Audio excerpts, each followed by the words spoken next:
Welcome to lily kitchen. ఈరోజు మనము మూంగ్ దాల్ ఎలా తయారు చేయాలో చేసి నేర్చుకుందాం.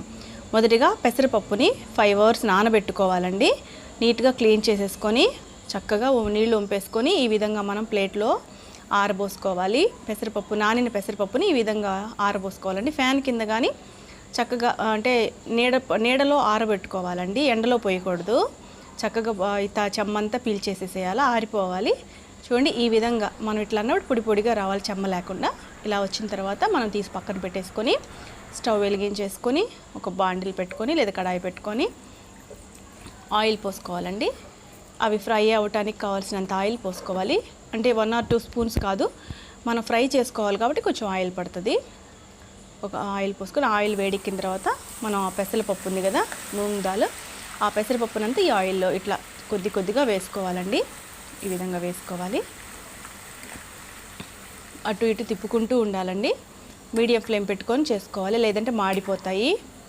చూడండి, ఈ విధంగా అటు ఇటు తిప్పుకుంటూ చేయాలి.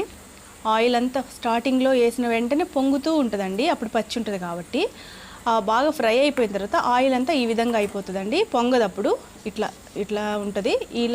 ఇలా ఆయిల్ ఇలా అవుతున్నప్పుడు మనం పప్పు బాగా ఫ్రై అయిపోయిందంటే చూడండి, ఈ విధంగా మనం తీసేసుకోవాలి. ఆయిల్ అంతా ఇట్లా వడకట్టేసుకోవాలండి.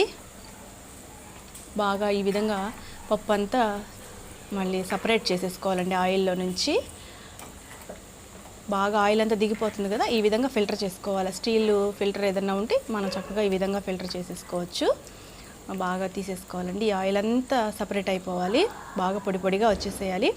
మనం చక్కగా ఒక మామూలుగా టిష్యూ పేపర్స్ ఉంటాయి కదా, ప్లేట్ మీద పేపర్ పెట్టేసి మనం ఇట్లా వేసేసుకున్నామంటే ఇంకా ఏదైనా పప్పులో ఆయిల్ ఉంటే అది కూడా పీల్చేస్తుందండి. మనకి ఆయిల్ అంత మంచిది కాదు కాబట్టి.